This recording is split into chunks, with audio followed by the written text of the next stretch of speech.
Evening. Hard to really talk after such a speech, and what Rashi said pretty much sums up what I was going to say, and essentially what everyone said and has been saying. So, B'chlal, it's hard to speak after all my older brothers, and they probably said basically everything summed up everything who Zaide was. So, what's left for me to say, I suppose, is just a couple of brief encounters that I personally had with my Zaide, and a few things that I saw by him on a personal level, and therefore I'll try not to say the same things, although it's good to say the same things to give us all strength and encouragement, and for us to learn from them. I want to concentrate on saying a few things from my childhood as well, that I remember Zaide. Firstly, I remember Zaide at night time. Whenever I'd see him at night time, before I go to sleep, I'd get up in the middle of the night, growing up as a bacher. Most of the time, I never saw Zaide going up to sleep. He would fall asleep on his sefer, especially on Shabbos. He wouldn't go upstairs. As far as I remember, he'd always just sleep on the sefer, and this is a beautiful memory to have of Zaide, is someone who just so much lived in learning that even at night time he would sleep over the sefer. It says that about great Amoraim, authors of the Gemara and Mishnah, and Zaide in his learning, definitely in his lifestyle, is comparable to them as being someone who his whole life, from morning till night, was just involved in learning and davening. Another thing I wanted to say was, once when I was a kid, I asked Zaide, because he always had a Gemara open, Gemara or Lekutei Torah, or other Svarim, but he learned Gemara, and I asked him how many times he went through Shas. He told me around 7 or 8 times. That was many years ago. Another thing I wanted to say was that for my 11th birthday, we have a witness sitting in the room, Izzy. Zaide was here on a visit, and it was my birthday. He decided he's going to take me out. He called a taxi. How old was he? 13 years ago. He must have been in his late 70s. Called the taxi, told the taxi the address to Avivim, took me to Avivim, ordered me lamb chops, and sat there and had a shakshuka. And with all of his ga'inus and avodah, he was able to come down to my level and, so to speak, chill out with his little einakel. And I'll never forget that experience, that birthday I had with him. Another thing I remember from him is his nagunim, like Ashi mentioned, that really stuck out. His nagunim during davening.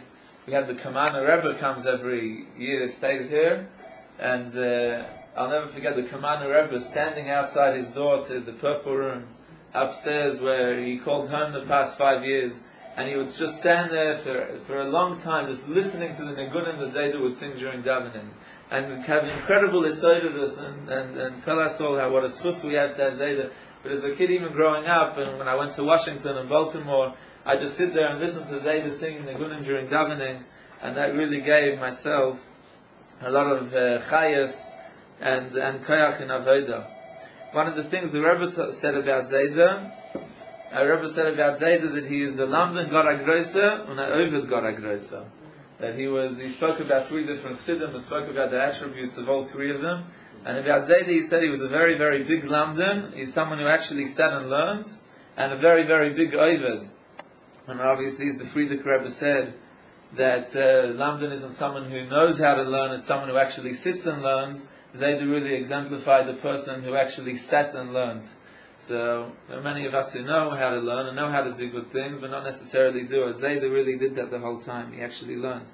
But together with that, I want to say that together with all of this, how he was the biggest lamdan and ovid, etc., he still, like the story I said before, he still found time. I want to bring another couple of examples. He still found time to take his little einakel at 11 years old and take him out to Avivim. He still found time to, when I got married a year and a half ago, he wasn't in the best shape. He especially went to the other side of the world to come for my wedding. It wasn't easy.